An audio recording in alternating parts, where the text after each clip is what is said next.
嗰度有支樹嘅，咁就有啲白枝皮，咁就入邊嗰個就係樓梯嘅。嗯。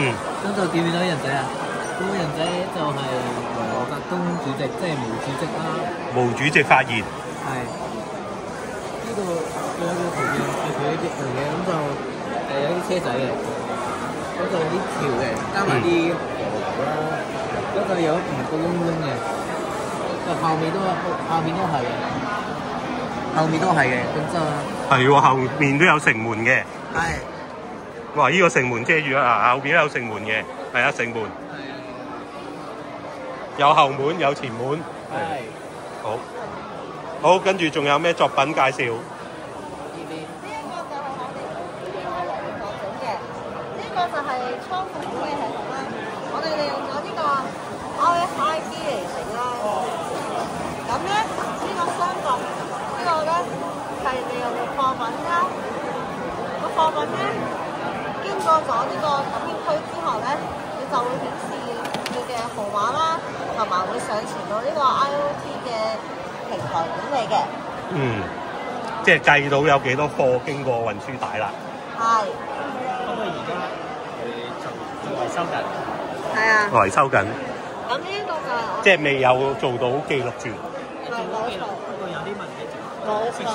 好好。咁呢個就係我哋嘅 AI 航空商業系統啦，咁係可以自動付款嘅。例如呢一個白菜啦，7蚊，咁你可以掃呢個巴曲，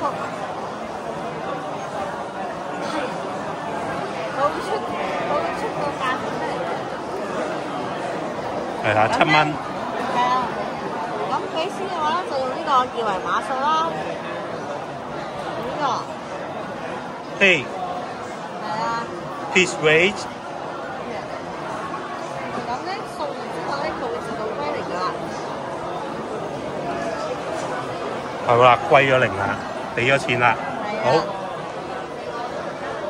個咧就係我哋運用 AI 技術，根據校舍嘅規模同班級學生人數等建議。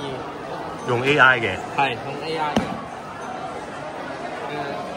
精心設計出嚟嘅虛擬校園情景。咁有咗 AI 其實有咩唔同啊？同以前？